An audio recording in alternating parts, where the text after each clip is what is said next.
ರಾಜೀವ್ ಗಾಂಧಿ ವಸತಿ ಯೋಜನೆ ಅಡಿಯಲ್ಲಿ ಕರ್ನಾಟಕ ಸರ್ಕಾರ 1,00,000 ಮನೆಗಳನ್ನ ಕೊಡುವಂತ ಒಂದು ಅದ್ಭುತವಾದಂತ ಯೋಜನೆ ತಂದಿದೆ. ಬೀದಿ ಬದಿಯ ವ್ಯಾಪಾರಿಗಳು, ಆಟೋ ಚಾಲಕರು, ಕ್ಯಾಬ್ ಡ್ರೈವರ್ಗಳು, ಯಾರ ವಾರ್ಷಿಕ ವರಮಾನ 3 ಲಕ್ಷ ರೂಪಾಯಿಗಿಂತ ಕಮ್ಮಿ ಇರುತ್ತೋ ಅವರೆಲ್ಲ ಈ ಕ್ಯಾಟಗರಿಯಲ್ಲಿ ಬಂದು ಈ ಮನೆಯನ್ನ, ಕನಸಿನ ಮನೆಯನ್ನ ನಿಮ್ದಾಗಿಸ್ಕೋಬಹುದು.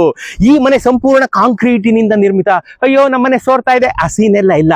ಸಂಪೂರ್ಣ ಕಾಂಕ್ರೀಟಿನಿಂದ ನಿರ್ಮಿತ ಮನೆಗಳು ನಿಮ್ಮದಾಗಲಿವೆ. ಒಂದ್ ಮನೆಗೆ ಬರೀ 13 ಲಕ್ಷ ರೀ, ಅದ್ರಲ್ಲಿ 3 ಲಕ್ಷ ರೂಪಾಯಿ ಸರ್ಕಾರನೇ ಡಿಸ್ಕೌಂಟ್ ಕೊಡುತ್ತೆ. ಇನ್ನು 10 ಲಕ್ಷ ರೂಪಾಯಿಗೆ ಸರ್ಕಾರನೇ ಮುಂದೆ ನಿಂತು ಸಾಲ ಕೊಡಿಸುತ್ತೆ. ಯಾವ ಗ್ಯಾರಂಟಿನೂ ಇಲ್ಲದೆ ಸರ್ಕಾರನೇ ಗ್ಯಾರಂಟಿ.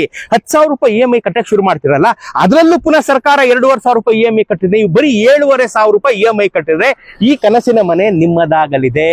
ನೀವೇನ್ ಮಾಡ್ಬೇಕು? Aadhaar card, ration card, income certificate, 3 lakh ರೂಪಾಯಿ ಅಂತ ವರಮಾನ ಕಡಿಮೆ ಇದೆ ಅಂತ, ಮತ್ತು ಬೆಂಗಳೂರಲ್ಲಿ ಮಿನಿಮಮ್ 5 ವರ್ಷದಿಂದ ಇದ್ದೀನಿ ಅಂತ ಒಂದು ಸರ್ಟಿಫಿಕೇಟ್.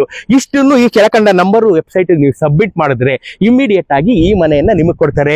ಬೆಂಗಳೂರಿನ ವಿವಿಧೆಡೆಯಲ್ಲಿ 1,00,000 ಮನೆಗಳು, ಐ ರಿಪೀಟ್, 1,00,000 ಮನೆಗಳು ನಿಮ್ಮದಾಗಲಿವೆ. 7,000 ಮನೆಗಳು ರೆಡಿ ಟು ಆಕ್ಯುಪೈ. ನೋಡ್ರಿ ಹೆಂಗೆ, ನೋಡ್ರಿ ನವ ವಧುವಿನಂತೆ ಸಿಂಗಾರ ಮಾಡ್ಕೊಂಡು ನಿಮ್ಮ ಬರುವಿಕೆಗಾಗಿ ಕಾದಿದೆ. ಇನ್ಯಾಕ್ ತಡ, ನಾನು ಹೇಳಿದಂತ ಡಾಕ್ಯುಮೆಂಟ್ ಸಬ್ಮಿಟ್ ಮಾಡಿ ನಿಮ್ಮ ಕನಸಿನ ಮನೆಯನ್ನು ನಿಮ್ದಾಗಿಸ್ಕೊಳ್ಳುವಂತ ಜವಾಬ್ದಾರಿ ನಿಮ್ಮದು.